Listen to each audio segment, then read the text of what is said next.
Bonjour. La direction générale des élections a refusé l'action mandataire d'Ousmane Sonko. C'est l'actualité dans la presse écrite. Réumi Quotidien d'annoncer qu'Ayib Daffé parle de l'arbitraire et qu'ils sont dans un état policier. Une dictature qui refuse d'exécuter une décision de justice. La défense de Sonko qui alerte l'opinion nationale et internationale sur ce qui est en train de se produire au Sénégal se dit outré. En attendant, Réumi annonce que le mandataire de Sonko rentre bredouille. La DGE joue les prolongations. C'est l'Indépendant Quotidien qui le dit. Le mandataire de Sonko a été éconduit par la direction générale des élections. Le député Ayib Daffé, ici empêché de remettre l'ordonnance du jugement du tribunal de grande instance de Ziguinchor au commissaire Tchandé Lafal et de récupérer ainsi les fiches de parrainage d'Ousmane Sonko. Sonko s'en fiche. C'est la Dépêche Quotidien qui nous l'apprend. C'est ainsi un nouveau coup de théâtre pour l'opposant Ousmane Sonko qui est toujours dans les liens de la détention. Sonko, pas au bout de ses peines, annonce à l'Info Quotidien. Son pôle d'avocats fait savoir que le directeur général des élections a pris prétexte qu'il ne pouvait les recevoir, se rendant ainsi auteur d'une entrave à l'exécution d'une décision de justice à l'exercice de la fonction d'huissier de justice. Et c'est une voie de fait. Du côté de Busby le jour,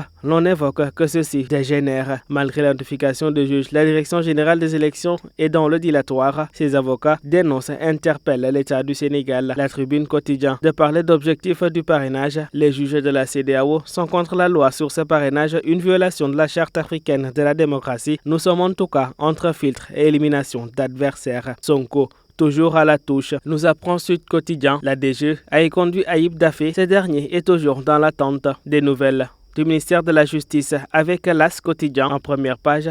Aïssata Tall Sall. La publication de nous apprendre aujourd'hui que cette dernière est en train de lister les 4 grands axes de sa mission. Elle revient ainsi à la face de Source Quotidien. Pour rendre la justice transparente, Aïssata Tall Sall veut nommer ainsi un porte-parole du ministère de la Justice. Les Sénégalais ont le droit ainsi de savoir cette justice marche, dit-elle. Vox Populi Quotidien sur la question note qu'Aïssata Tall Sall s'engage à désengorger les prisons. Également, à lancer un audit sur les longues détentions pour purger les dossiers et les procédures. En haut de page, on parle de la commune de Bambilor assise sur des braises. Le foncier enflamme ainsi Mbeya. Vox Populi nous apprend aujourd'hui qu'il y a eu de violents heurts entre habitants du village et gendarmes au sujet de 22 hectares appartenant à Serigne Son-Ibou-Sek. La reprise des travaux de terrassement sous la protection des agents de la DSCOS et de la gendarmerie a mis le feu aux poudres. Bambilor à feu. Dixit le quotidien.